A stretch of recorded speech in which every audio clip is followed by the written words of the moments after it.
Et le jour où ils vont faire leur propre recherche, ils vont comprendre que le christianisme n'est pas une religion d'amour.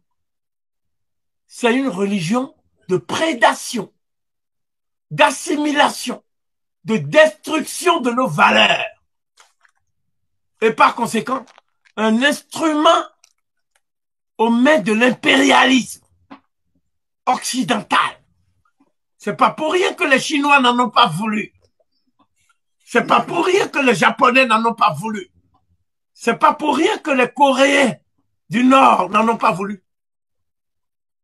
Tous ces peuples-là, aujourd'hui, ils sont mieux placés que nous.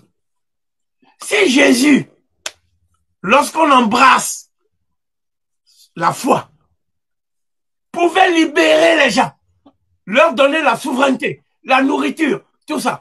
Mais c'est l'Afrique qui serait première au monde. Parce que c'est en Afrique qu'on naît dans Jésus jusqu'à la mort.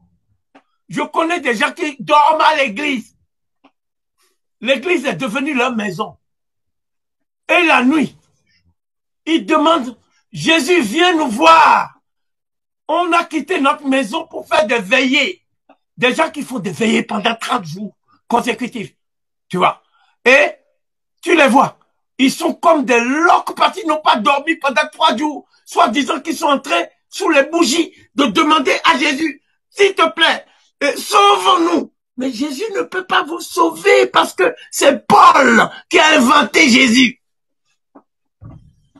Mais c'est pas clair. Donc, ce que je veux que les Africains comprennent, il n'y a pas de sauveur. Il n'y a pas de Messie. Chaque être humain, par sa vie, son travail, ses connaissances, assure ses arrières et assure l'avenir de sa progéniture. Chaque être humain est son propre sauveur. Et le paradis, c'est des nuages. Il n'y a pas de paradis, c'est des nuages. Ils m'ont dit, Kofi, tu vas amener les Africains dans l'athéisme. Voici ma position.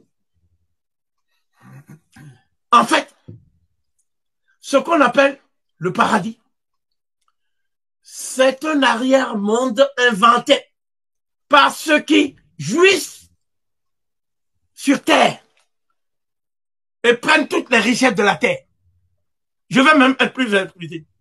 Le paradis n'existe pas pour les Occidentaux. Ce qui existe, c'est la jouissance sur terre. Donc pour les Occidentaux, le paradis est sur terre. Et le paradis porte un nom, c'est l'Afrique. Et le paradis a un jardin de l'Éden, c'est le Congo. Le Congo, c'est le jardin de l'Éden.